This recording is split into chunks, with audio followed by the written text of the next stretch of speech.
I'm back on again, man. Uh, boy, YouTube, boy, it's tough to be on YouTube, boy.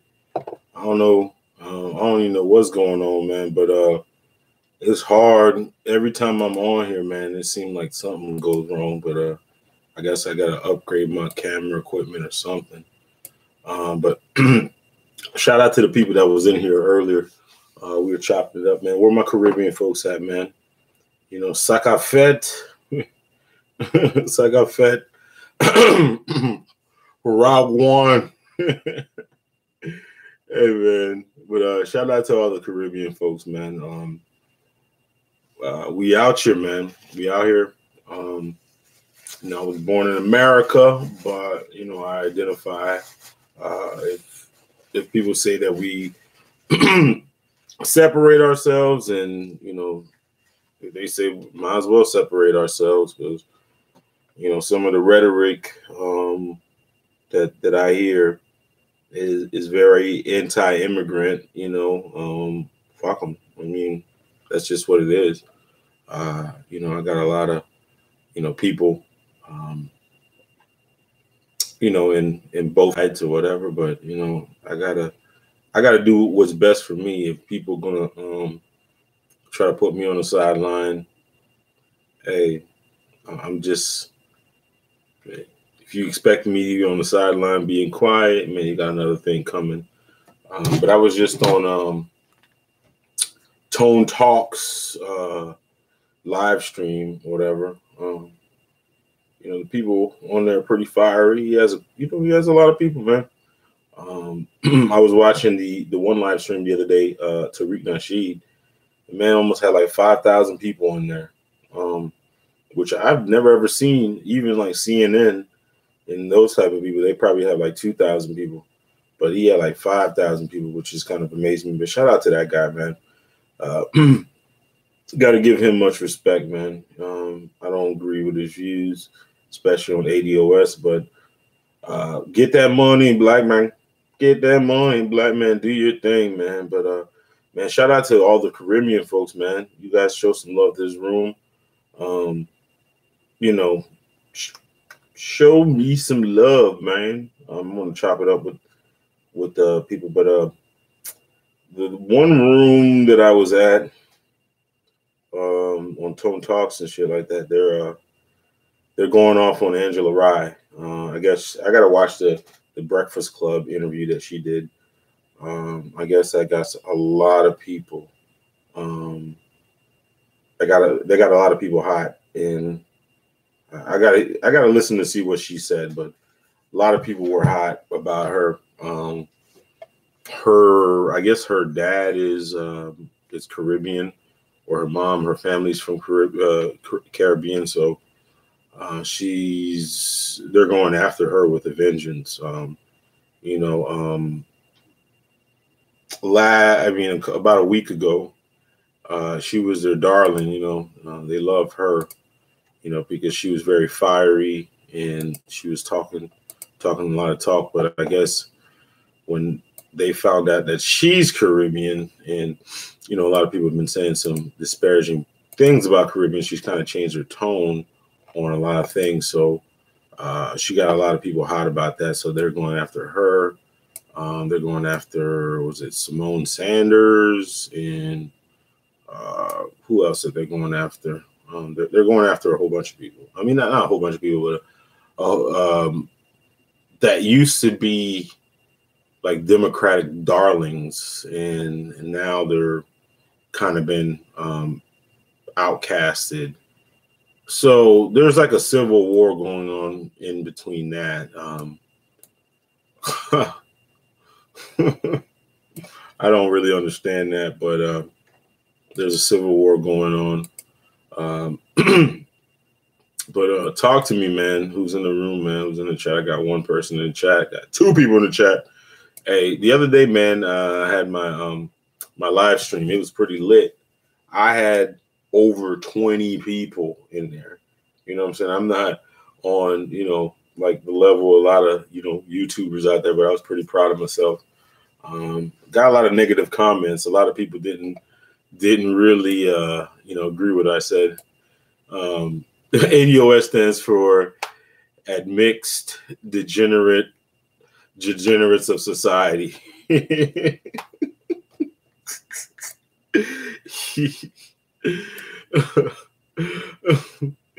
Boy, Roy, I'm telling you, man.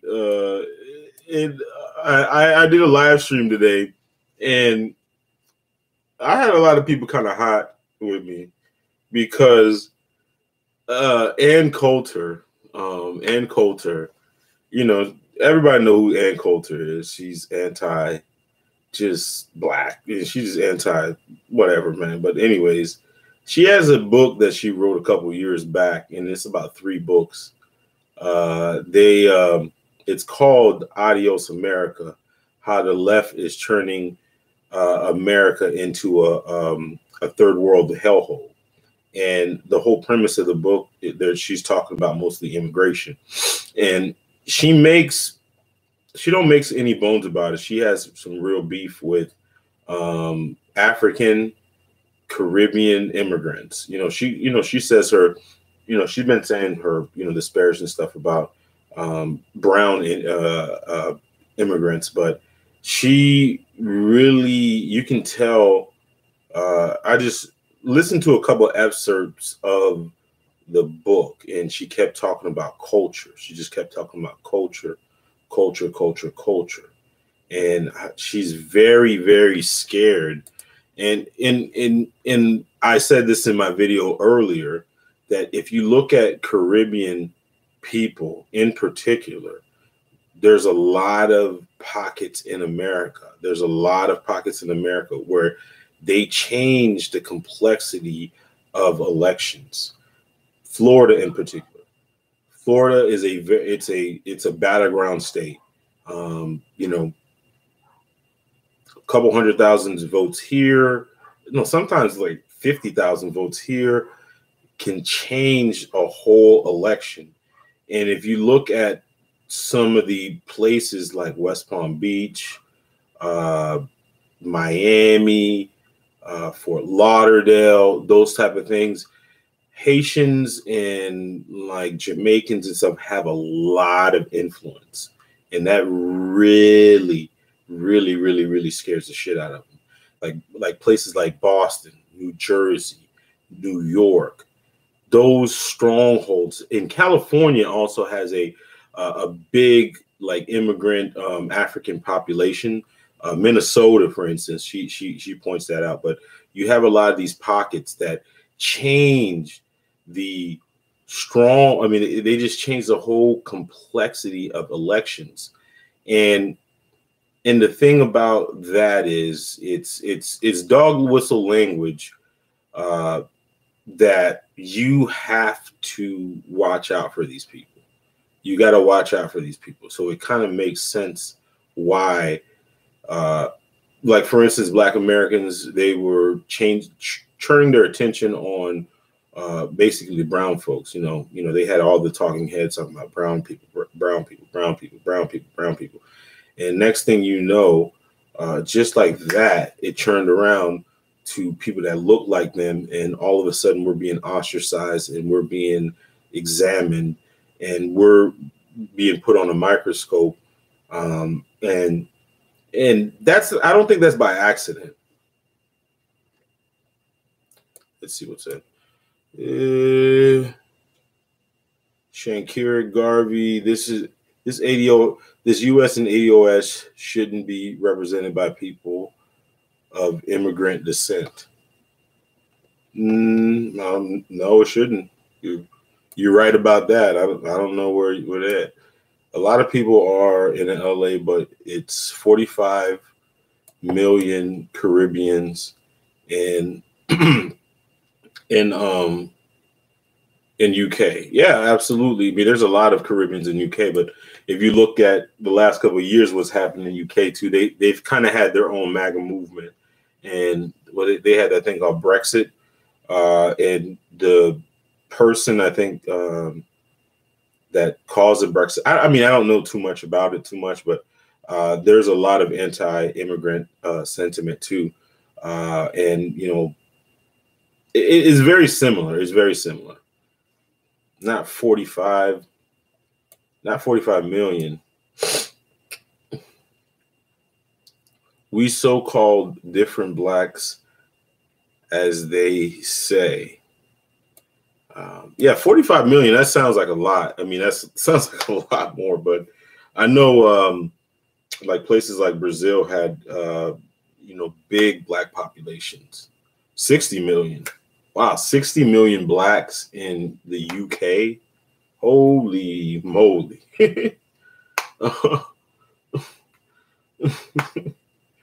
And from the beginning, it's like, I don't think I've yet to see a video where somebody that's of African or Caribbean descent has said that Black Americans or anything like that didn't deserve reparations. I don't think I've ever heard that. I've never said that in my mouth. I mean, reparations is a must. You know, it is a must. I don't think they're ever. It's just what my contention and what I had a problem with is just the slanderous nature of some of the comments. Nobody can tell me my story. Nobody can tell me my story, and when you're telling, you're telling me that I piggybacked and co-opted what you've done in America. And I'm telling you when, if you can point and tell me what advantages that I had over Black Americans and how I was pushed to the top, and you can come up with a definitive answer and make me see it, you know what? I'm the type of person, and you know what? I apologize. I didn't know this, but I was in the preschool, the prison pipeline too. I was diagnosed with all kinds of stuff. I got suspended. I got a whole bunch of stuff. I face a lot of, negativity towards Black, towards other Black people. I mean, they gave me a lot of pushback, a lot of name calling, a lot of all those type of things. I seen my brothers, my other Haitian brothers go through the same thing. And like I remember I said that on my podcast. I was like, if somebody is trying to annihilate you, the last thing that you're going to do is try to assimilate in their culture. Like, for instance, the gang Zopound, that gang came about out of necessity because Haitians in Miami were getting chased, beaten up, like terrorized by Black Americans because they were Haitian. This, like, they always talk about this coalition, like you guys were fighting for. I don't ever remember a time where that really happened. I mean, if you ask any Haitian, they can tell you real stories of this. They can tell you real stories of this. I seen this type of stuff with my own eyes. You know what I'm saying? I see this stuff with my own eyes. I've been discriminated against by cops. I've been, pulled over because I was in the wrong neighborhood. I've had all these type of things that they're trying to say that I didn't have to go through. My parents, my mom that probably never made more than $10 worth of $10 an hour working. You know what I'm saying? She took over. I mean, she took care of a whole family back in Haiti. Some of these advantages and trinkets, maybe I wasn't smart enough to discover them. So I don't understand that thing, like how we co-opted, their movement. I really don't even get that. We look to Juke. Same here. Shout out Zobound. Shout out to Princess Didi. But anyways, it's the slanderous nature of a lot of these things that are being said. It's just baffling to me, in me having trying to have a productive conversation and saying, what are these things? And you keep hearing the same three talking points: hold your own nuts, you're piggybacking off of us, or it's time for us to stand on our own. Okay, that's fine. But you keep saying some bullshit about my culture, my people. Listen, bro. Like, it's like, listen, if somebody comes and slaps your mama, slaps the shit out of your mama, there ain't gonna be no understanding, bro. There's really not gonna be no understanding. That's just how I see it. There's not gonna be no understanding. You know, if you say something about my ancestors, there's really not gonna be any understanding about that. Especially if I feel like you're dead wrong and it's slanderous in nature. What do you want me to do? Stand in the corner? I mean, I think the thing is too, listen, a lot of these guys that are talking right now used to be the guys that were trying to chase the Haitian kid that was picking on the African kid. And now we're adults and stuff like that. They can't really do that, on a man-to-man basis. So they kind of use this thing to kind of get their jabs in and to use it to kind of relive their childhood, or some kind of sick bullshit. You know what I'm saying? And the thing, if you really felt that way all this time, why didn't you just be a man about it? And when it was happening, why don't you say something then? They're saying they're not African now. Yeah, they're not African now. Tariq mad, a immigrant. Fuck.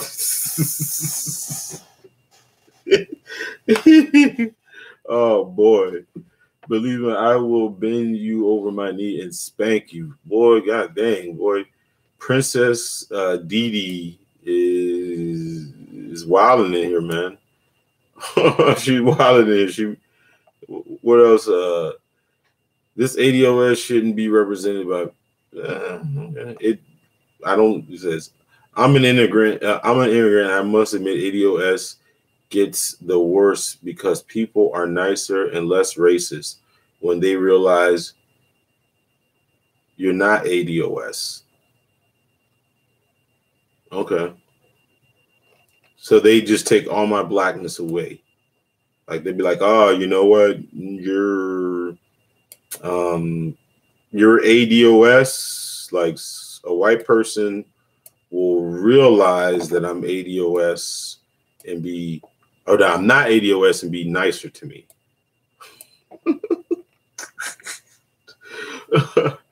Okay, man. No, I saw I saw one of the craziest videos today, man. I saw this guy, the video, and I was talking about this earlier, where the guy said that he was talking about hip hop, and he said, I watched a video of him before, and he was mad. Basically, he was mad because he said the Jamaicans had taken over basically the drug game in his neighborhood. And that's what his problem with immigrants were. So he had that came from that. A white bitch is hyping up African Americans. Hold on. Zobound, didn't they say that? They say they were just like you. Have Jamaican, Haitian, Cuban, and Nigerian. They are ADOS.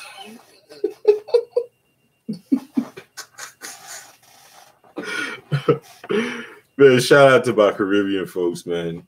I can still laugh in the face of this, man. But again, man, Caribbean people, man, that's why I want to, exclusively Caribbean people, because we already know, like I said before, the fix is already in. Check on your people. Check on your people, because where there's smoke, there's fire. Where there's smoke, there's fire. And it's funny that you say that. They won't smoke with us for nothing. Yeah. But where there's smoke, there's fire. And Caribbean people, man,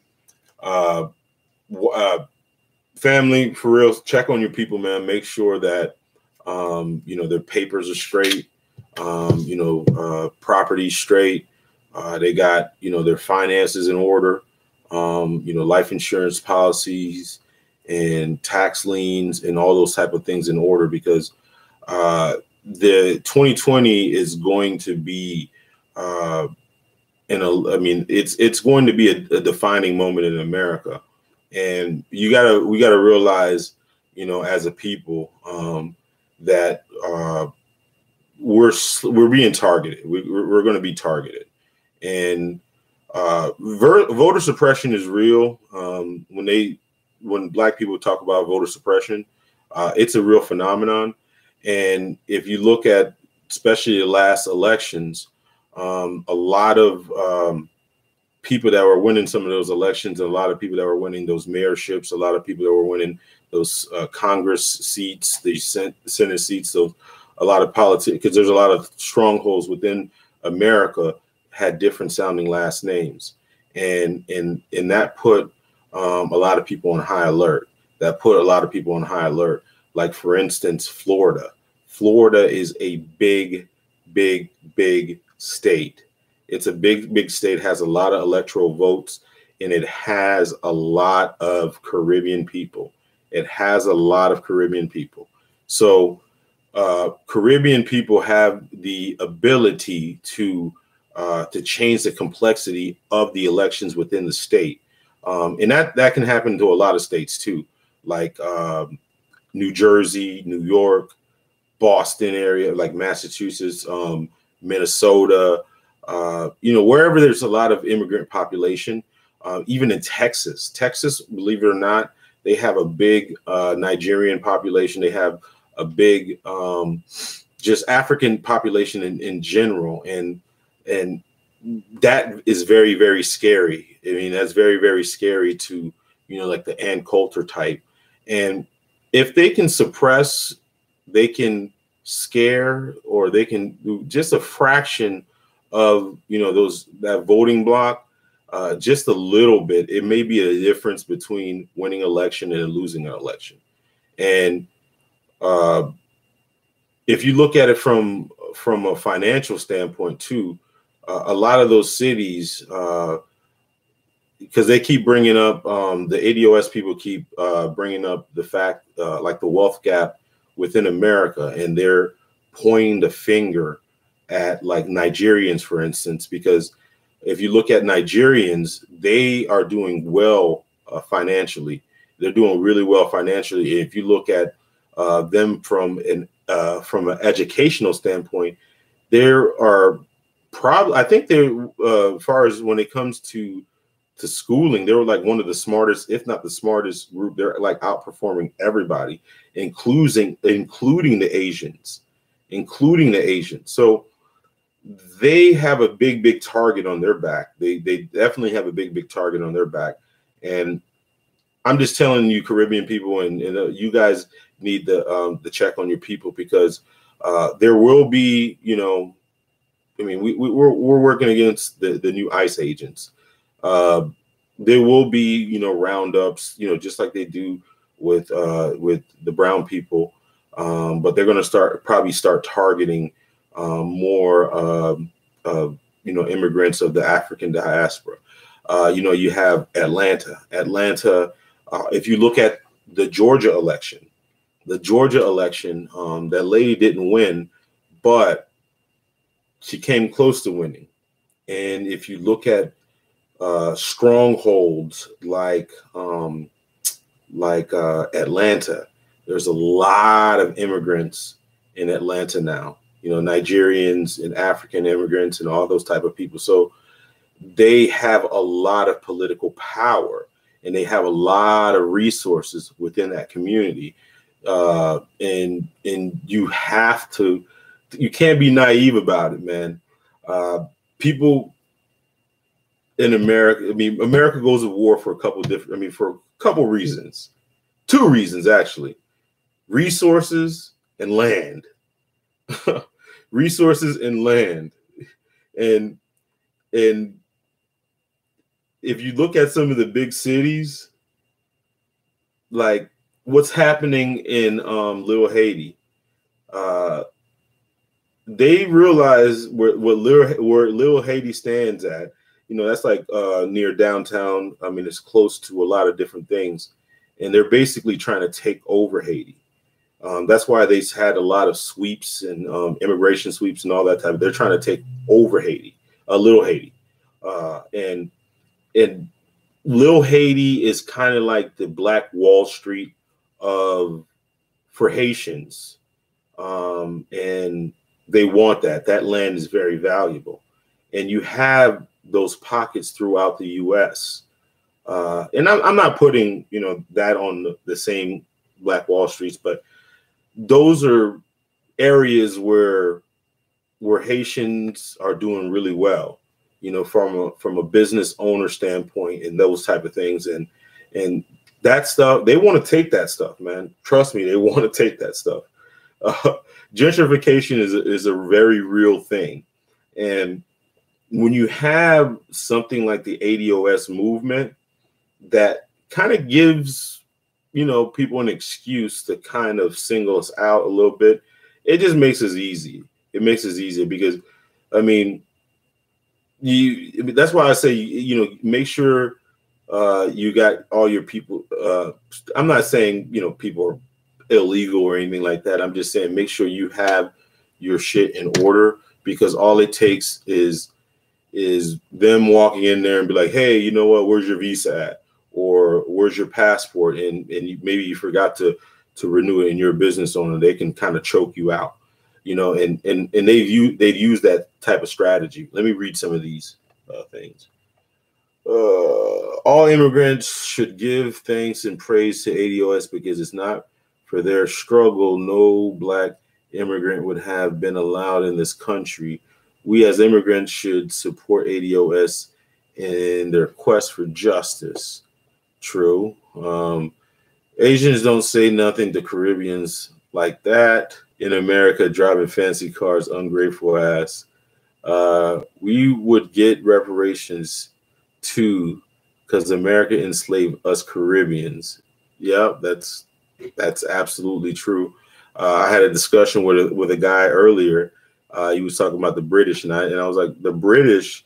I was like, wasn't America a British colony? And they had slaves over in Haiti in like 1512 or some shit like that. I was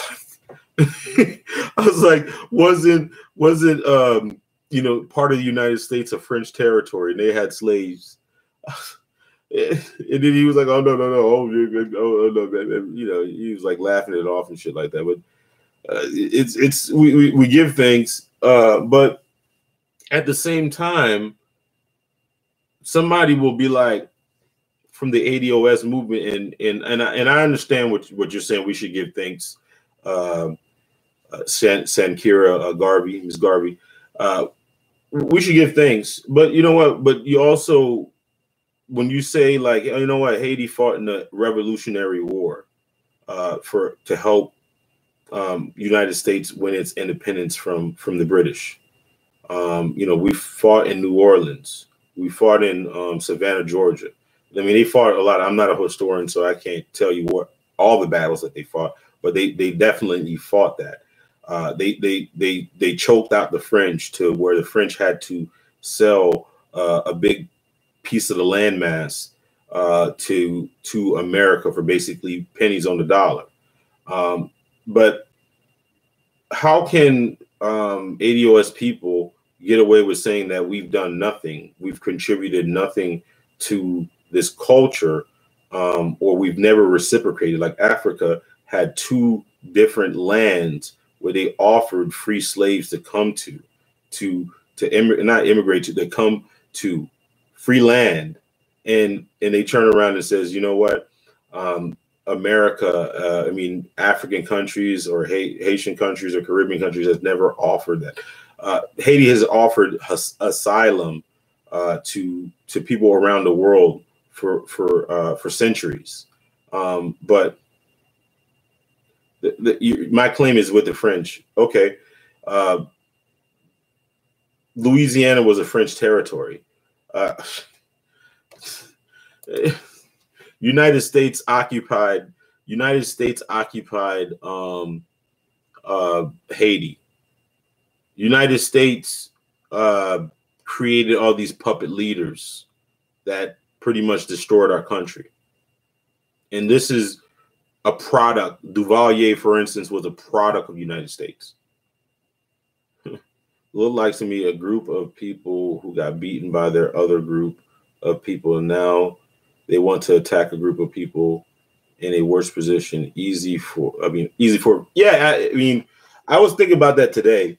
It's like you got the bully. You got the bully. You can't really beat the bully. So you want to fight the person that you think that you can beat. It's like you want to pick a fight with a person. You really can't beat the bully, which is the slave master. You haven't been able to beat him for 400 years. You haven't been able to beat the slave master for 400 years. You look at the one person that's whooped all the slave masters, because Haiti has beaten France. They've whooped the British. They beat the Spanish. All of them. Your argument is going to be like, well, look at the condition of Haiti, whatever. But they've whooped the slave master. The person that you're so scared of, now you think that you can go ahead and fight us and win that victory very easily. But you're too scared to fight the slave master. Or it's borderline pussy. It's very beta. It's a very beta technique. But it is what it is, man. It's not against you. Shaking my head. You really don't get the movement. I mean, I get the movement. I really do get the movement. I really do get the movement. At the same time, like I said, and I've said this a whole bunch of times, you can walk and chew gum at the same time. It's like, why the all-out assault on my people? That's the thing, is why about the all-out assault on my people? You basically said my people ain't about shit. We stole your movement. We co-opted your movement. We did all that shit, and we're supposed to be okay with it. You could have came to us like, brother, we need to get our reparations. You know what? Go get your reparations. But before you did anything, you sat there and took a dump on our people and basically told us we ain't shit. And then you tell us to get in the fucking corner. That shit don't make any goddamn sense to me. Tell Yvette Carnell, immigrant hater, it's about identifying ourselves. It's about identifying. But just a week ago, you were telling us how melanated you were. You were telling us how Moorish you were. You were telling us about white supremacy. You were telling us how bad the oppressor is. Now you're embracing everything about the oppressor. You're embracing everything about the oppressor, and you're and about a week ago, everything that you were doing is considered cooning. Everything that you were doing is considered cooning. So please explain that shit. And there's misinformation. There's misinformation that you guys are giving out, and I think it's a dangerous game. Is you're saying things about the immigrant population that I believe that is untrue. It's untrue. Calling yourself Americans first, fine. You're accusing us of tribalism while you build a tribe, which is asinine to me. ADOS has embraced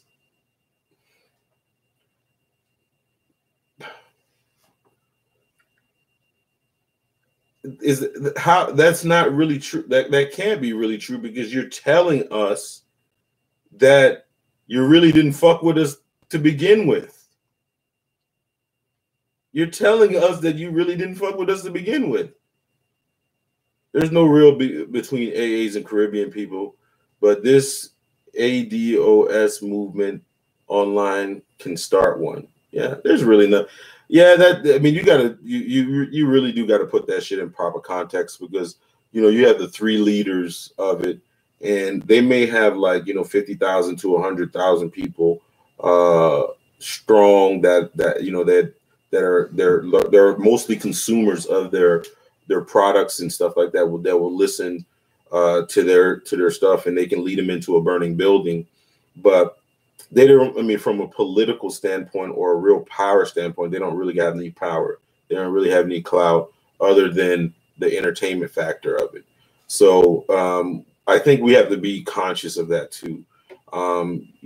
Like they say that like the loudest people, I mean, the weakest people are usually the loudest in the room. So we have to understand that too. We could be making a much about nothing, but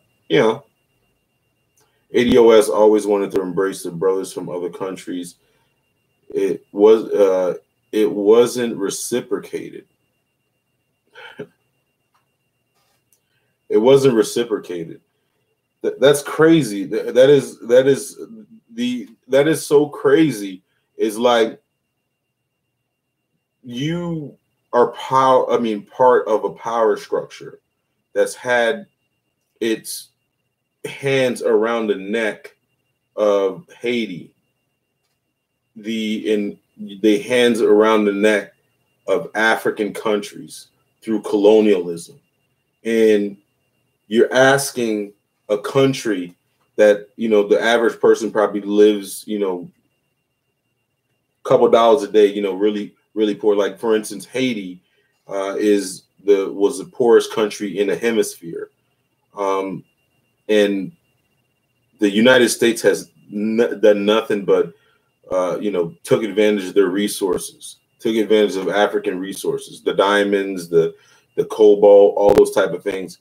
And I guess let's be realistic. How much reciprocation can really be done? How much reciprocation can be done? But we are Akadas, though. Okay, you keep using that term, but we were African booty scratchers, and we were HBO. We were getting our ass whooped. I mean, it's this tit for tat, tat. It can keep going on long enough. I mean, it's. I guess we're going. I don't even know what an Akata is. I really don't even know what that is. But everybody has. I guess that's equivalent maybe to, Italian. They call Italian people WAP. They call all kinds of. If that is your strongest argument of why we haven't reciprocated, okay, you're asking. It's just like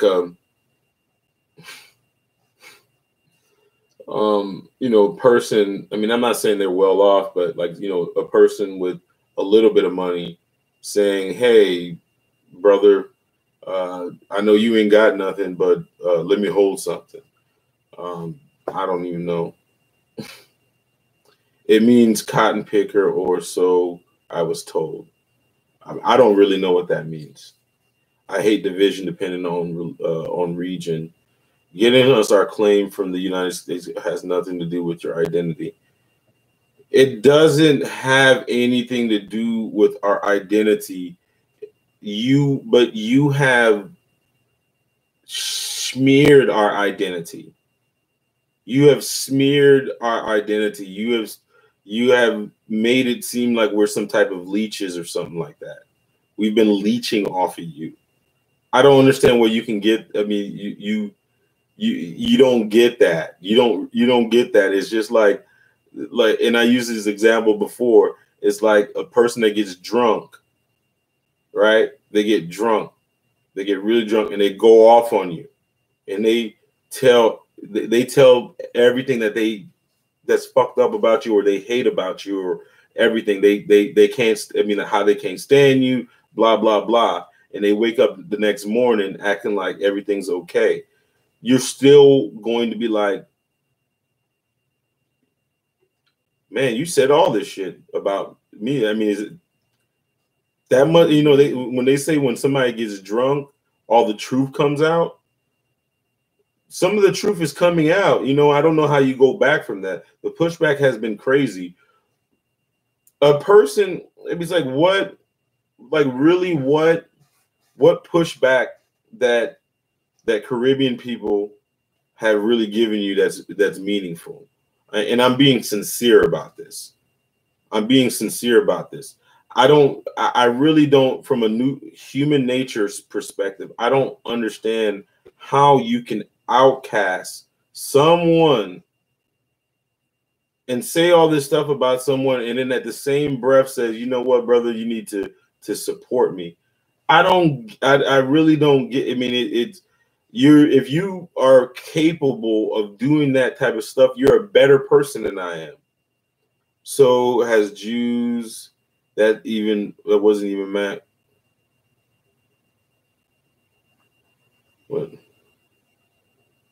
All the puke comes out. Yeah, you know, but it's the strategy.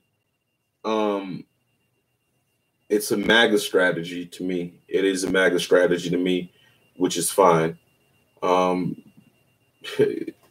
don't know what else to say. I mean, about this, man.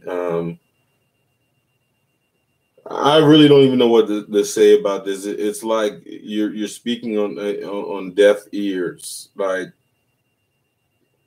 it's just so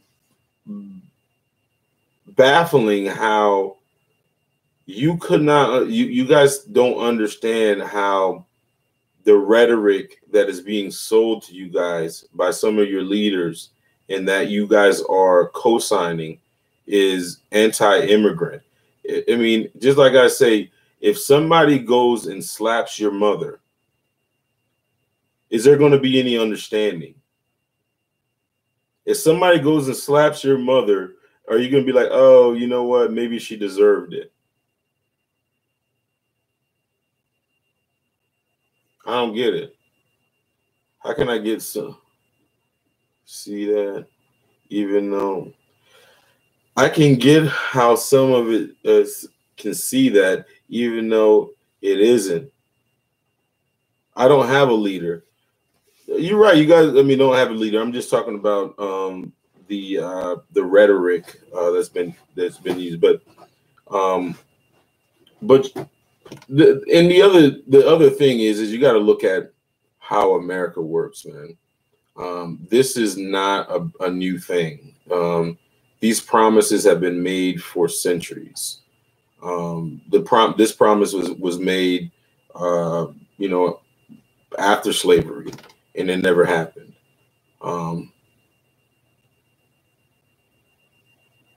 This leads me to believe that Black people don't really start no, they didn't really like. Ann Coulter has a book called Adios America. Look it up. She has a book called Adios America.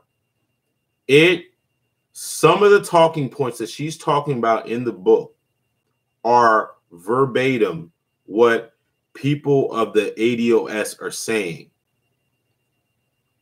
She wrote this book like I think like 3 years ago, but she's been saying something similar for almost like 8 years, like even with Barack Obama.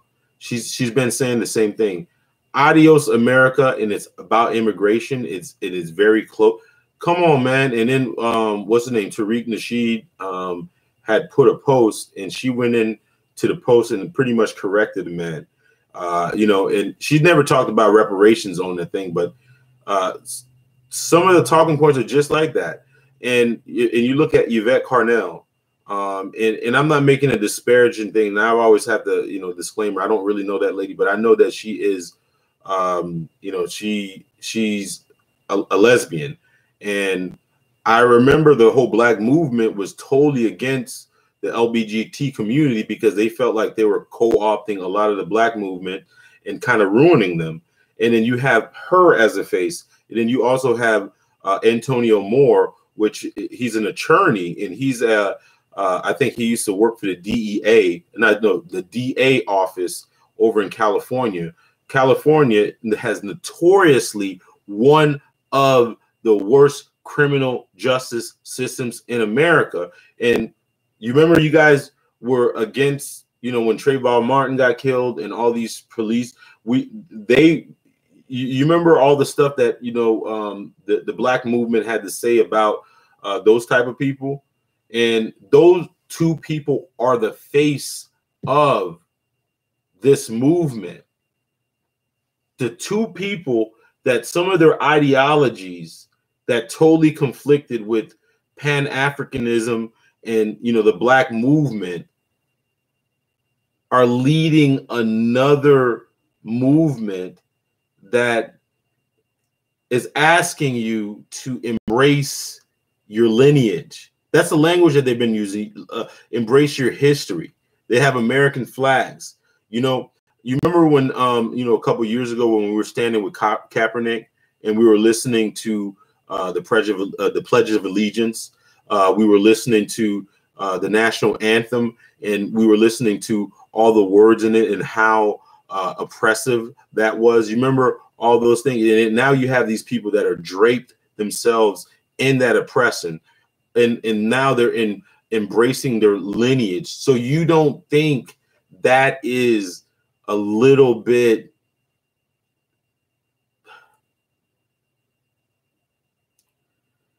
This is slanderous. Ann Coulter isn't for reparations. I made that distinction. She's not for reparations. What I'm saying is she has a book called Adios America that is very similar to your acronym. In the book, she's talking about the same thing that you're talking about. God, it's not that easy. I mean, it's not that hard. I mean, just look what I'm talking about and listen to it, and then listen to the what's the name. So you mean to tell me that's pure coincidence? That is pure coincidence. Come on, man. Stop it, man. Stop it. Come on. Jesus. She's a provocateur. Her partner is white. The movement is justified. The movement is justified. But you can't shit on American. I mean, you can't shit on the non-ADOS people. Like, and us, let us be okay with that shit. Let us be on some second-class citizenship. The lineage is about blood and ancestry in this country. Our descendants sacrifice. Okay, there's sacrifice.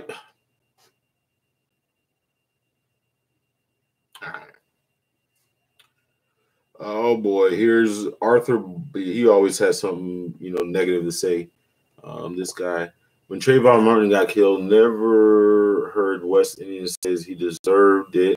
I heard quite a few black people say, of course, when Trump called Haiti a shithole country or African shithole country and all that stuff, I heard a lot of black Americans justify it.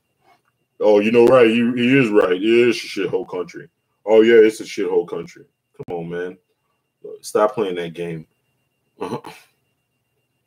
I like how ADOS says they have a problem with Caribbean and African criticizing their community, but they turn around and shit on Caribbean and African countries. Oh yeah. Then I was surprised. I thought maybe it's a different guy. I thought he was against me because I had that one guy. Yeah. No, you're absolutely right with that. I thought you were gonna attack me or whatever, but Arthur, shout out to Arthur Bartlett. No one is shitting on you.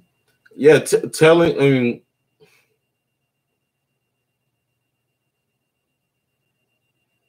see, I judged him. No, I just thought he was because there was one guy that was every comment that I made, he was going after me. I thought that was the same guy. But, you know, it is what it is. I was wrong. I apologize. I apologize for that. He called my country a shithole country because we cater to Africans in Belize in Central America. A lot of them justify what Trump said. No, absolutely. When is the last time you heard one of those talking heads that are ADOS people say anything bad about Trump? Matter of fact, Tariq Nasheed says that, you know, he doesn't mind Trump. He doesn't mind Trump at all. That, you know, they like their white supremacy on a platter. He doesn't mind Trump at all. But that makes perfect sense to me. That makes perfect sense to me, because when you've been subjugated, you become comfortable with white supremacy. You know, you become comfortable with the slave master. The slave master doesn't bother you that much. Somebody like me, you know, that came from Caribbean background. It really, I mean, maybe it's a revolutionary blood. I'm not very comfortable with it. You know, I fight that at every with every inch of my soul. I fight that with every inch of my soul. 3 million black immigrants are the cause of the problem for 40 people. He said 3 million black immigrants are the cause of the problem for 400 plus million. I mean, not 400, but 40 million plus people. Yeah. We are the problem. We are the problem. We've co-opted their movement, and we've piggybacked off of them. We haven't held our own. We haven't fought for them. We haven't did all that stuff. Just like I did in my other video. I mean, so you mean like affirmative action, for instance, right? One of the main people that are talking about how blacks should have got affirmative action was one of the authors of affirmative actions. And how does like a couple words made it for affirmative action to be so easily co-opted? That's a head scratcher. If it was exclusively for black people, how was it co-opted by so many other classes, like women, LGBT, immigrants? How, if it wasn't by design? You know, how come, for instance, how come a set aside, like a Jewish set aside, how come that's not being able to be co-opted by other groups? Like, Japanese set aside. How come that's not able to be co-opted by other groups? I think that shit is by design. I mean, it is by design. I mean, I don't care what anybody says, whatever. Take African women from them. No one said that. How about 60 million? We make more children than AA men. Yeah, but you also got to understand where Ann Coulter's sentiment is from, and why. Like, for instance, the Caribbean culture and African culture is a big threat. That is children. Traditionally our families, come from, we're nuclear families. The family structure in Africa and also in Haiti, maybe not so much Haiti, but like, that whole family structure is brought to the United States, and that is right there. When you are part of a population that has a declining birth rate globally, that is very scary. And if you one of the things that Dr. Cress Wilson, rest in peace, what I'm saying? I mean, very brilliant lady. But when you have that threat of genetic annihilation, it's a very real threat. It's a very real threat. And those people like, Ann Coulter, they study, that is something that is very conscious on their mind. It's very conscious on their mind. When you have, especially when you have a whole segment of those people, like the African people and the Caribbean people that are used to that, those nuclear families and that whole mindset, that tribalism and stuff like that, those type of populations can grow like wildfire, because of fertility and things like that. And when you come from a mindset, a person that's in a population that has a declining birth rate, that is very scary for them, man, because that threat of genetic annihilation is a real phenomenon that Dr. Dr. Cress Welsing talked about. And those people study and they are very conscious of this. True, it won't go down without a fight. Yeah, she was a brilliant mind. I mean, I commend her. I mean, that she was able to devise that theory, and I think it's a very real theory. It's a very real theory.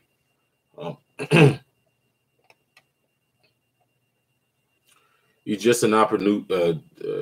Tariq is just an opportunist. Melanoid Nation isn't paying well anymore, so it's not ADOS. Yeah. I mean, I don't know that man that well, but you know, it seems like it. It seems like it because you were melanated 2 weeks ago, but now you're not melanated anymore. So it is what it is. You know, just like I say, just like anything in life, I always say this, and I'm not a religious person. It's like whatever is in the dark will come to light. Whatever in the dark will come to light, and there will be more. There will be more. There'll be more, and you know what? Let me take a step back.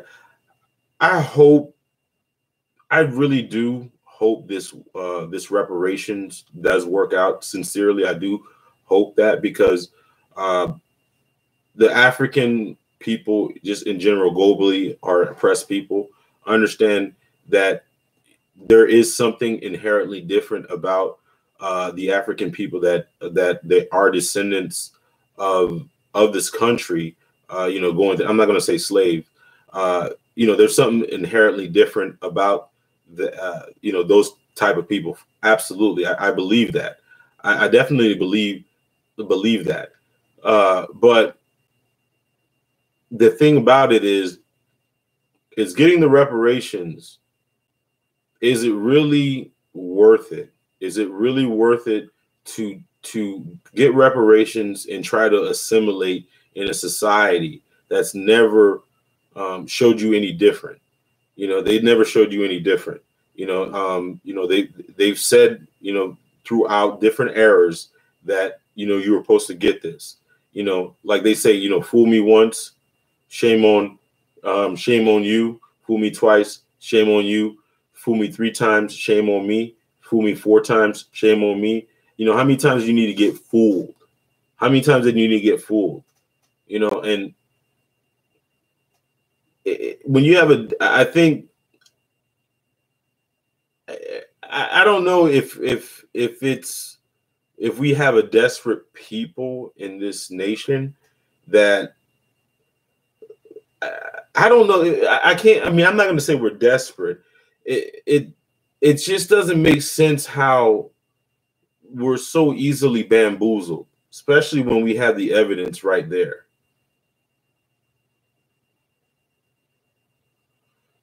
The cause is not against you. We had our identity robbed from us. Remember, we were forced here, no choice. Nowhere in history has white man showed allegiance to blacks. It's only a few handpicked African Americans that will, but no, the white man hasn't showed allegiance to blacks. But you have to understand, there's 2 people in this country that have been closely aligned the longest, that's had the longest relationship. Those 2 people are the slave owner and the slave. The slave is the most loyalist person to the slave master. It's in their psyche. There's nobody more loyal to the slave master than the slave. Believe that. There's nobody more loyal. You know, whenever the slave master needs to do dirty work, it always has the slave do the dirty work for it.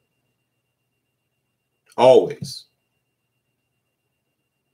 When the slave needs to catch other slaves, he doesn't. I mean, the slave master needs to catch other slaves. He doesn't catch other slaves.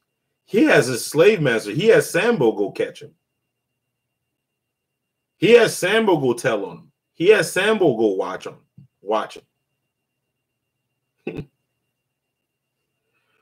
Black Caribbean folks had their identity stole as well. We carry the white man's name to speak his language. Yep. I mean, everybody has their thing. The chains have been broken every day. I or he has native catches them. I or he has natives catches them. Nah. Yeah, there's many house Negroes out there, man. Yeah, there is many of them.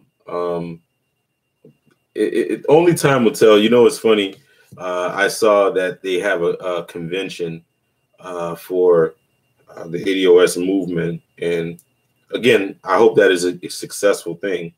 But I'm just going to be. I mean, it's almost a self-fulfilling prophecy that I don't know how long it's going to take before them to be at odds, because when the money, when the money starts, when the money when the money gets put on the table, it always becomes an issue. And how are you going to manage those egos? Especially, you have, let's just look at the three people. You got three people with three different tribes. You have the Tariq tribe, you have the Yvette Carnell tribe, and you have the Tone Talks tribe with, different ideologies. They have different ideologies. And those people have, they have very big egos, because, every one of their tribe is telling them that they're the headliner. And how is that going to happen? How is that going to happen? Who's going to be the headliner? And,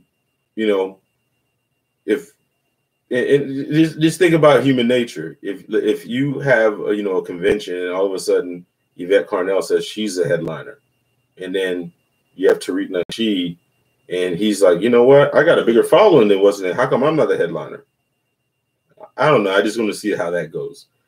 I'm predicting there will probably be a fallout, because I've never seen any of these Black YouTube stars and conscious community leaders ever get along. I mean, they're always at odds with each other every other week. That's going to be a thing to see. What does the ADOS people don't understand is we don't have a problem with your ADOS movement. We just have a problem with the disrespect of Black immigrants. I've been saying that every video. Actually, white Spanish people introduced slavery to white Americans. Yeah. What's funny? Oh yeah, I want to talk about this too. The Julian Castro guy. That right there definitely raised my antennas too. Because first it was that Miriam Williamson lady that they had. She's the Jewish lady that she was out for reparations.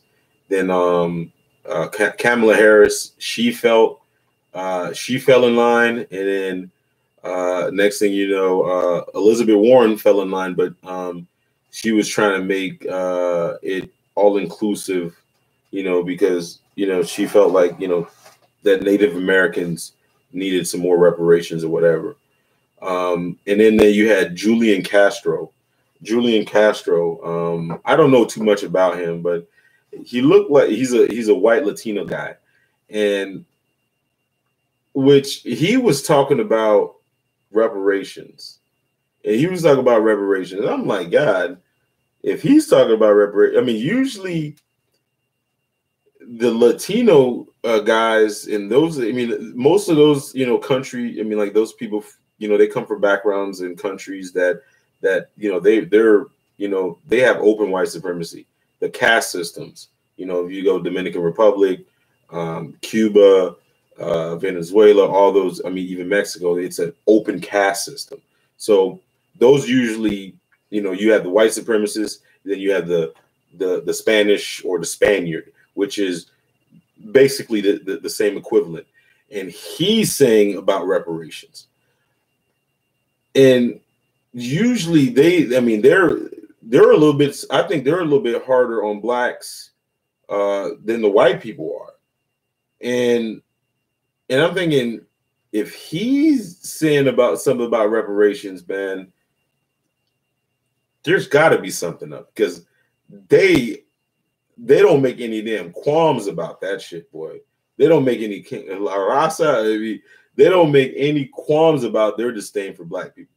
So if he's on board, I already know there's a trick up ahead.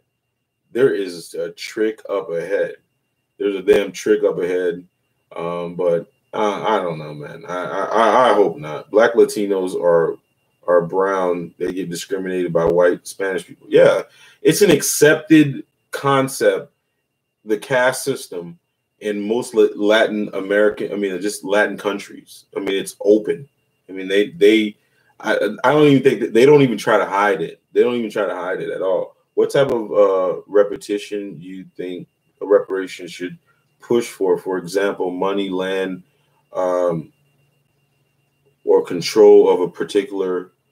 Honestly, I think it's got to be land. I think that is the number one thing. It has to be land, because if it's money, you got to think about it. You look on the dollar bill. The dollar bill tells you that it's not worth a goddamn thing. It says legal tender, and it says U.S. note. I've been in banking. A note is a debt to the government. That is all it is. It's worthless. It has to be land. It has to be land, because you have to be able to control, the land. It has to be land. It has to be land. Now, a particular industry, that would be nice, but I really don't think that. I mean, it's really feasible. I think it's land. I think it's the 40 acres. Because if you have the 40 acres and you have a stronghold on land, you can control the local politics. It has to be land. As long it should be tax-free land.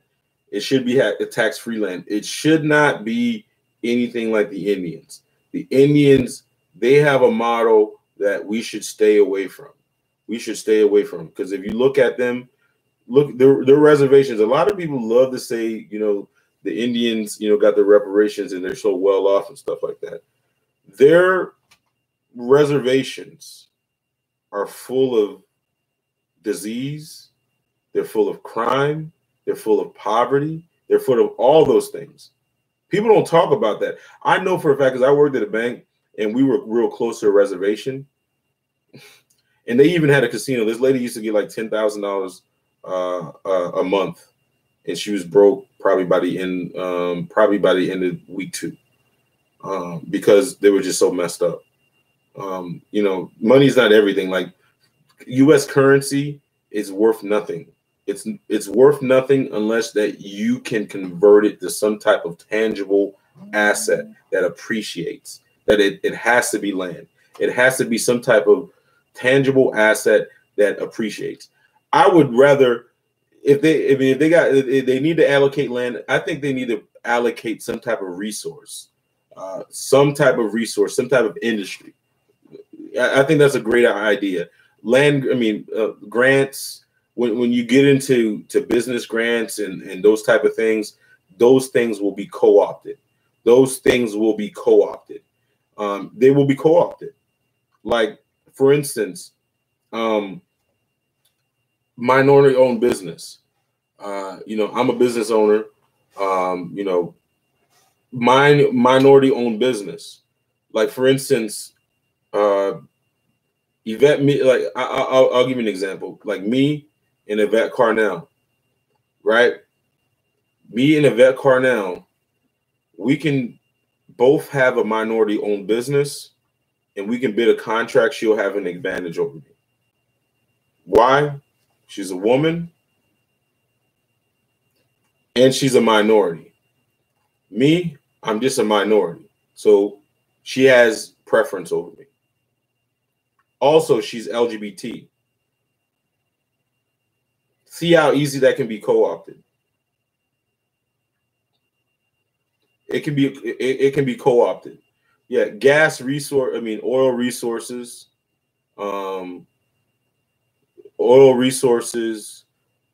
gold bars, anything that appreciates. Money, if you're talking about money, like just money, man, it's worthless, man. It's worthless. And I think real education. If you were doing grant, I mean, you know why you need land? You need land because you can have Umar Johnsons. You can have schools. You can have hospitals. You can have economic strongholds. You can have a Black Wall Street. You can have those type of things. You know what I'm saying? Imagine if you were a minority business owner and you know that you had a piece of land where you can build a business on. That is worth way, way, way, way more than dollars. And I'm telling you that it is that possibility would scare the crap out of just America in general. Because if you look at all the land ownership, and you look at all the land, I'm talking about the real land ownership. If you look at the business ownership, those type of things. Always a chance for that. Most people are going to want money. They're thinking about all the credit card debt and other bills that they owe. Yeah, I mean, like I said, you don't got to take my word for it. Just look at the US dollar and see it says on there. It says a note to the government. You know, the dollar, I mean, it's crazy because if you have $1, right? If you give it to someone at McDonald's and get a burger, that dollar's gone.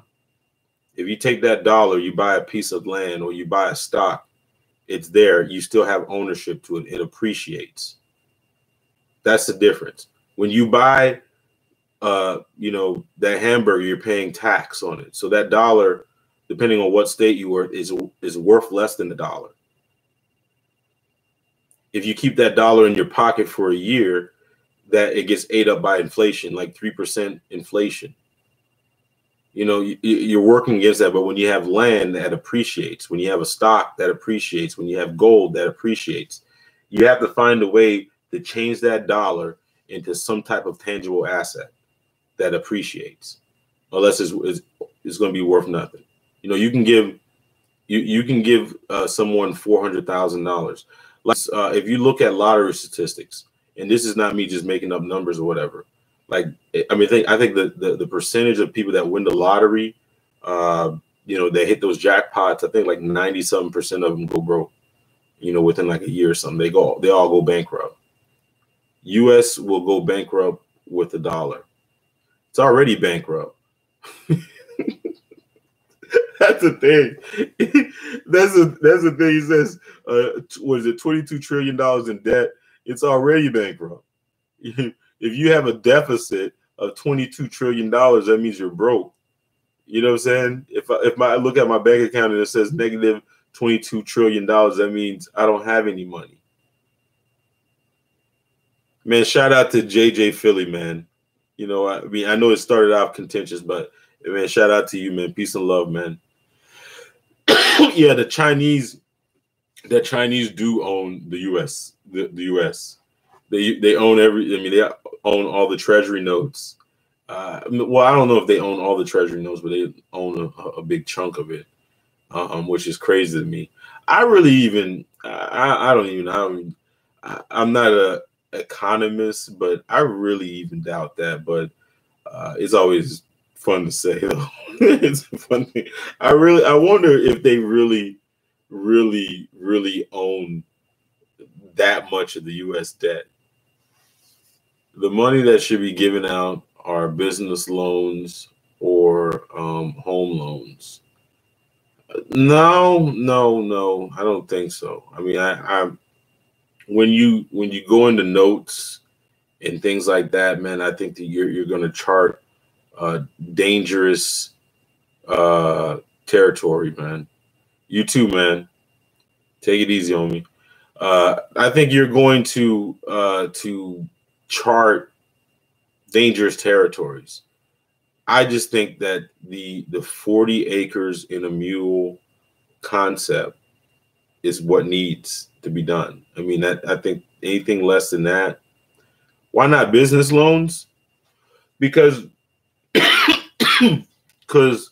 like 90% of businesses go bankrupt. I mean, fail. Business loans, I mean, now industry, tangible assets, yes. I think just giving business loans is I think it's a dangerous concept. It's just a dangerous concept. I worked in the banking industry, and it's crazy. It's crazy. Now you're opening yourself up to discrimination. You're opening yourself up to discrimination when you do give business loans. 40 acres in a new Mustang. Well, that's a depreciating asset. Maybe maybe livestock for real. Maybe livestock for real. That way they can have babies or whatever. Because I don't think you can depreciate a horse or anything like that. Because as soon as you drive that brand new Ford Mustang off the lot, it's not worth the same anymore. It's actually probably worth like 25% less. Instead of a mule, we need some type of maybe a horse. Maybe a horse. Yeah, give a horse, because those things right there, you can breed them, and they can you can breed them, and they can be worth a lot more.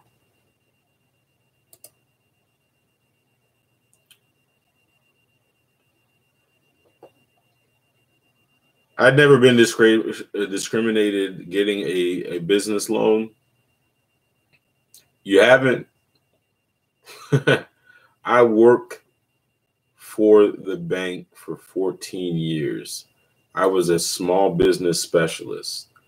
There's a reason why sometimes they make you do a business plan. That's why they do an appraisal when you want to buy a building or whatever. They do an appraisal on the building. The zip code matters.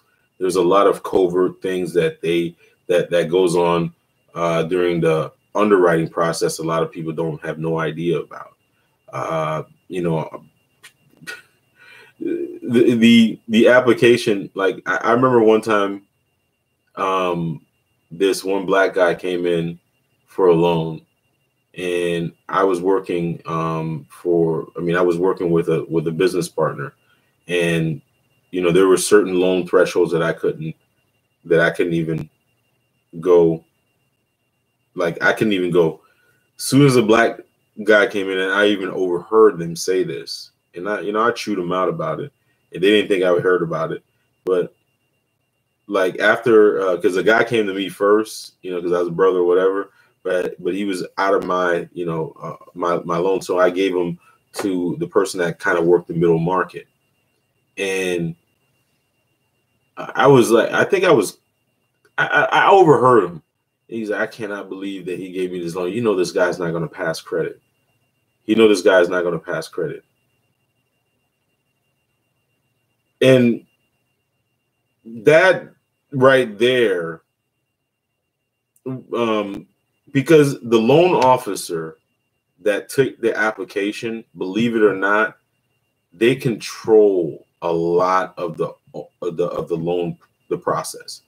First of all, if they see a black person and, you know, they have negative feelings and they don't think that you're going to be able to make loan payments and stuff like that, because that goes into their portfolio. If you default on their loan, they, and I'm talking about a traditional bank. I'm talking about a traditional bank. He had a corporation, but you still have to be a personal guarantor for the loan. So he had to give his social security number. He had to get his personal address, all his personal information, along with his EIN number. He had to do that. But there's also notes when you take an application. There's notes that you have to put into the system, and you can use coded language. There's certain industries. There's certain zip codes. There's a whole bunch of different factors. I mean, there's a whole bunch of laws that we have to abide by, like, you know, the Fair Lending Act and all that stuff.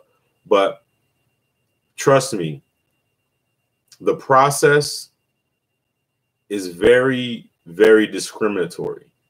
It's very discriminatory. A lot of times, those loan officers make a judgment about, like, for instance, and this happens in the business arena. I know for a fact. In the mortgage, it happens too. They make a snap judgment about you pretty much instantly sometimes. And that will affect the underwriting process. And that's why there's some people that can get a loan that has a 600 credit score, a business loan. And there's some people with a 750, 800 credit score that can't get a loan because the loan officer can control the process, because some of the information that he puts or he or she puts into the information can make all the difference in the world. So it's not as, I'm not saying everybody's descriptive, but I've seen it firsthand. I really seen it firsthand. Tell me something. Is it easier for Caribbean people to get loans than AA? Because another ADOS argument at all. No, I mean,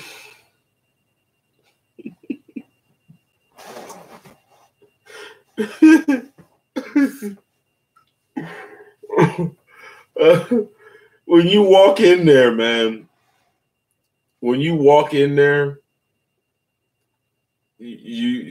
it doesn't matter if you're from Jamaica, Haitian, from Haiti or whatever, you still black. And there's a mistrust on there. It's not, you're still black. You're still black. You know, maybe, you know, if you roll up in a Rolls or you wear a $1,000 suit and they can tell it's $1,000 suit. But a lot of times they think that you're just putting on a show. That might even, they're gonna think you're even more broke. You know, it doesn't matter. You wish you can get a loan. I mean, there's ways. Don't get me wrong. There are ways, alternative measures that you can do to get loans. There are alternatives, but you're going to pay up the ass for it. You're going to pay up if you're going through traditional lending. They're not trying to give out loans. Just, I can tell you from firsthand. I work for the largest banking institution in the country or the world. They're not trying to give out business loans, and that's to anybody, especially the black people. They're not trying to get especially when you're asking for like a loan, like in middle market or something like that, where the 5 million threshold and stuff like that. They're not trying to do that.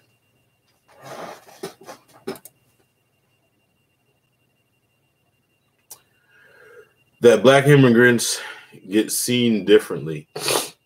No, it's not. Now, what they are right about when it comes to minority status, that's one of the things, and I mean, I don't. It is what it is. When they, like, if you're Jamaican or you're black or whatever, you can, I guess, you can qualify for minority status just because you're black. You know, there's no distinction between Caribbean people or what do you call it? Caribbean people or African American. If anything, when you're Caribbean, I mean, you still get the same opportunity, but I'm talking about when it comes to grants or preferential treatment and stuff like that. No, there's no distinction. If anything, if you're a non-resident alien and those type of people, it actually will be harder for you to actually get a loan. I mean, if you're a non-resident alien, it's harder, even with the Social Security card and a successful business is more because they look at it from the perspective you can walk away from it. So your risk profile is a little bit more risky. So it would actually be harder for you if you were a non-resident alien to get a loan. It's harder for you. It's a harder process because you got to do more documentation. Bank with Navy Federal, I guess, maybe being a veteran. Oh yeah, absolutely. Being a veteran helps. It's a tremendous amount. Yeah, it's a game. Being a veteran, regardless of what ethnicity you are or what background you are, it's night and day difference. It's night and day difference. I had a coworker. He was his parents were from Laos. He was Laotian, but he went to the Air Force, and he qualified for was a VA loan. They gave him $500,000. And his credit wasn't like a 800 whatever. They gave him $500,000 like it wasn't nothing. I think it was the percentage rate was crazy with no closing costs, and they gave him a line of credit, cash out refi, pretty much easy, because he was a veteran.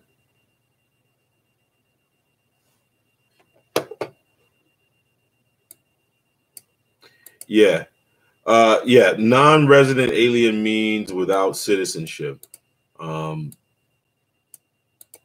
If you're a non-resident alien, I mean that means you're not citizenship. Even permanent residence, that's a whole thing. There's a lot of documentation and things that you have to do even as a permanent resident, like a green card holder.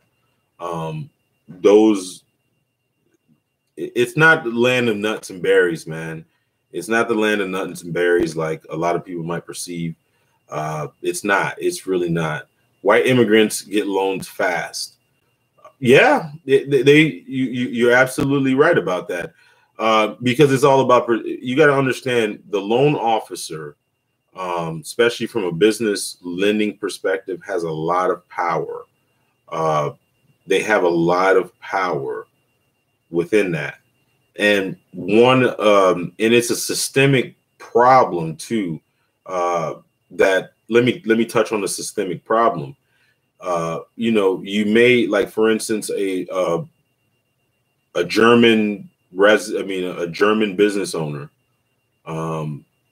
He may go to a loan officer that has German connections, and if the loan officer has a relationship, say, with the underwriters, or if it's a small bank and they have a relationship with the bank president or the CEO of the bank, and they've been pretty successful with it, so they have a pretty significant loan portfolio, they will be able to get more loans done than other people, so they have a little bit more power.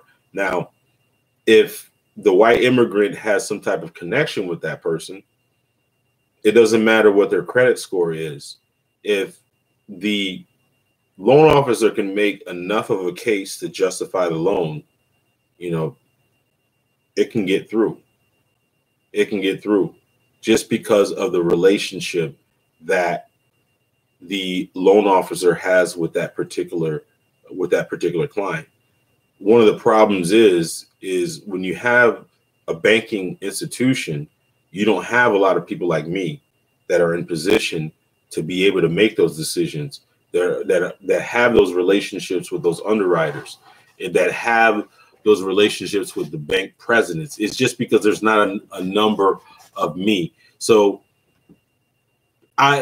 Black people don't have a lot of advocates within the banking institutions, you know, especially the local banks and those type of things, depending on where you're at. And it makes a real big difference. It makes a real big difference. And a lot of people don't talk about that. It's very easy to say, you know, and I'll give the ADOS people a little bit of credit. You are right, because, like, for instance, you might have the person that is a banking officer that has a Caribbean connection. They have a Caribbean connection, or they have an African connection, so they're able to tell the story, you know, or they can make the case to get that loan through, and that's usually from connection. So I'll give you guys that. You are right about that. There are some instances where the Caribbean person may have a little bit better of a chance. That's just because they have a better relationship with the loan officer. The loan officer has a better relationship with the underwriters, so they can send a better loan package. They can make a better case. They can tell the business owner or their Caribbean brethren or whatever what they need to make the numbers look like in order to get, you know, the cash flow, you know, the numbers, and that's all about personal relationships. So that is one thing that I guess Black Americans that you do need to that you do need to fix within the banking institutions. More Black banks will help the situation, but it may not help it that much. Now I think about it, because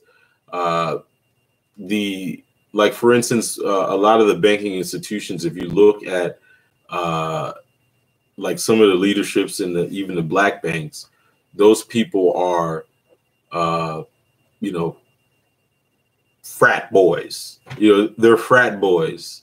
You know, they're Q dogs. They're Boule members, and you know, and a lot of times that those people have disdain for the regular Black folk. So that's another systemic problem that needs to be fixed too.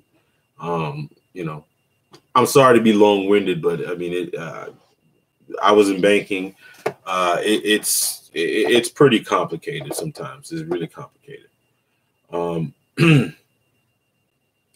Please do a video talking about this. The ADOS followers need to hear this.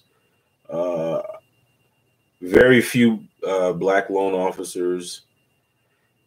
They don't want career speaking on their panel on live discussions. No. ADOS jumped on Barbadian on BG. Who that? I keep see. I don't know who that is.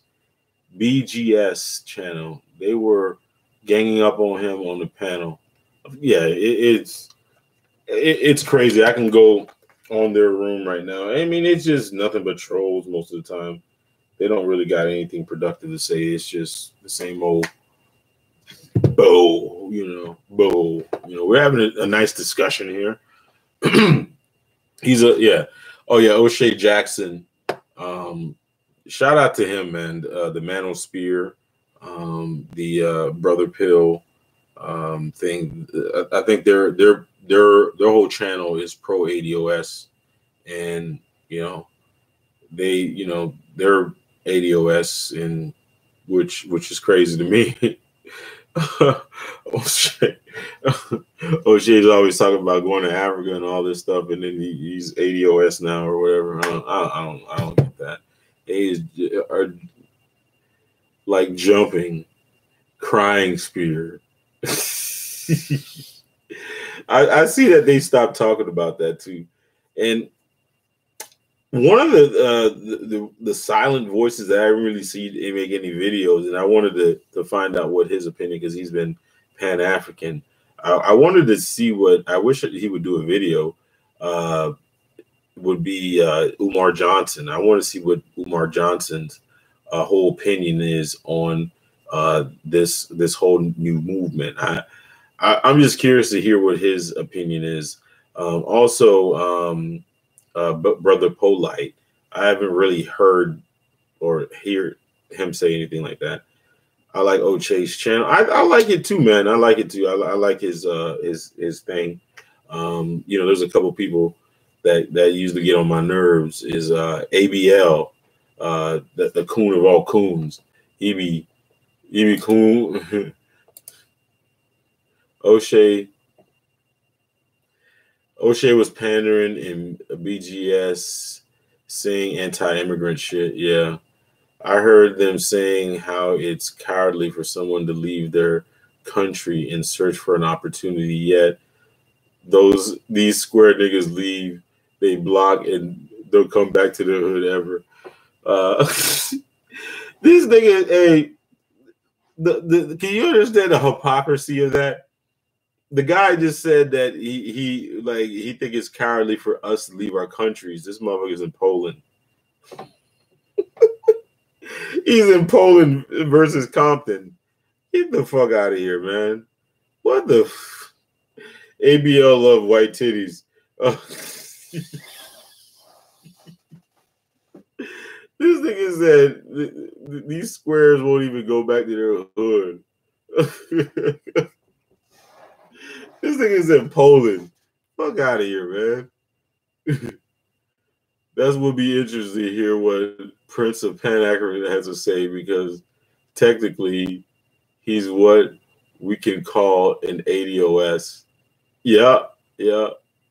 No, that would be crazy, because if he jumped on the ADOS movement, I wonder how his other competition would feel about that. I mean, would they be forced to embrace him, or would they, have some disparaging shit to say about him? That's crazy. One of the funniest things I ever thought about, that I thought about the other day was how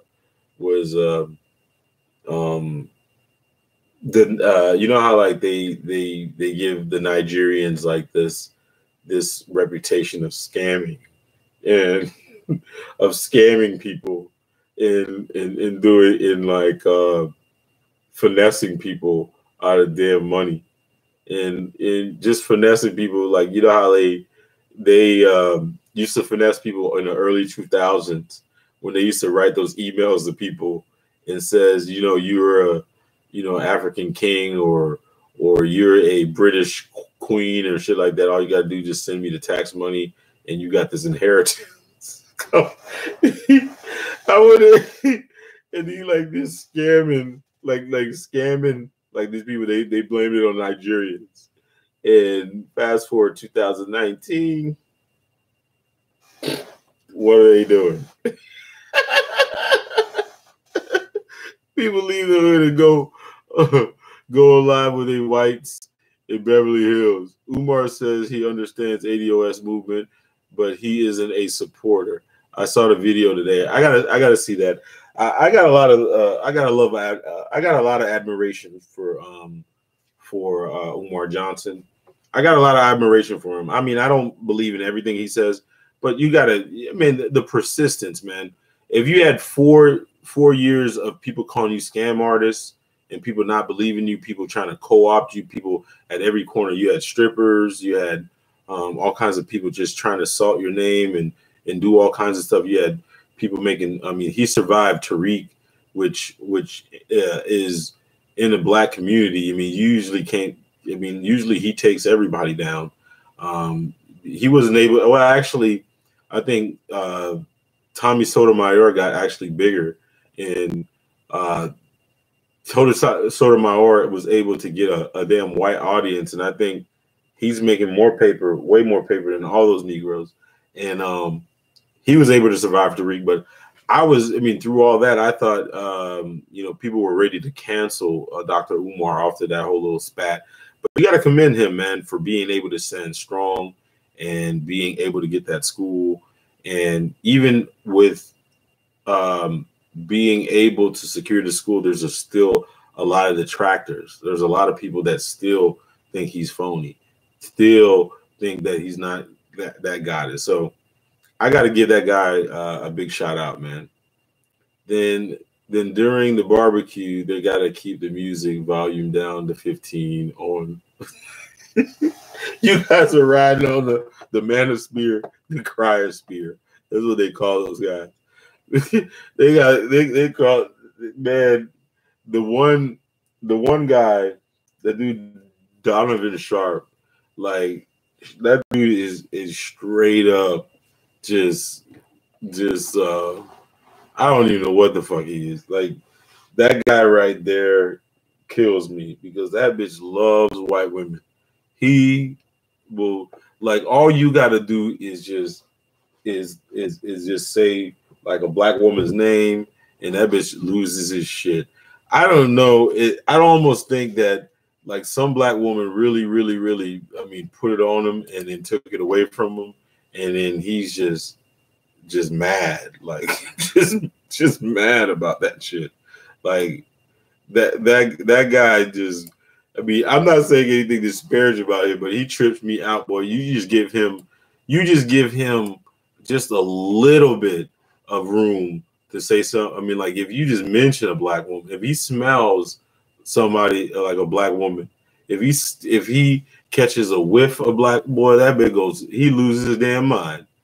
I also have something to say that Black Caribbean culture isn't used to seeing a man attack their women and vice versa. No, hell no. Then no, that it's not. I mean, it's just not something. We're macho, but I don't know. I mean, that's a great observation. I'm trying to think of. I've never really been around my Haitian or Jamaican friends and sit there and talk and cry about women. Usually that aspect we feel like we got under control. I don't get that part. I don't really get that part, that whole women hate. I mean, there's a whole subculture of those guys that's just they just go out of their damn way. I mean, maybe it's just marketing. Maybe there's a market for that. Obviously, there's a market for that, because those guys just sit there and say horrible things about women all damn day long. That's all they do, is just talk bad about women and complain about women. And I mean, dog, you spend 8 hours on a computer talking about women, man. Why don't you go out there and campaign and start talking to a woman, get some pussy once in a while? Maybe that will change your opinion. Maybe you're not getting enough sex because you're on behind a computer talking about women too much. It's like, how the hell you gonna spend 8 hours and have a job in all this stuff or business and all this stuff? I mean, when do you have time to take women out and get laid? When do you have time? I mean, if you're just talking about how women ain't shit all day long, that's all you do. He's like, you talk about women. I mean, we're men. Sometimes we talk about women. You just talk about women ain't shit all day long. That's all you do. Talk about women ain't shit. That's it. A lot of Caribbean dads are into music. He probably let white girl call him Toby or Will.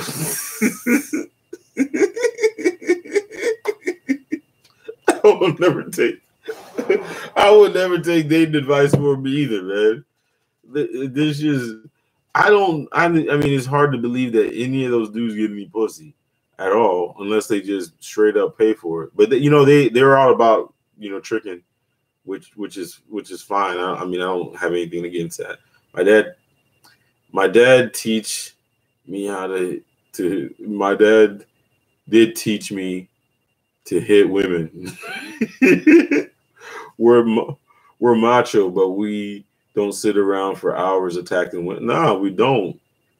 I don't. I mean, I don't really have time for that shit. Okay, some women have fucked up tendencies, and they have fucked up ways.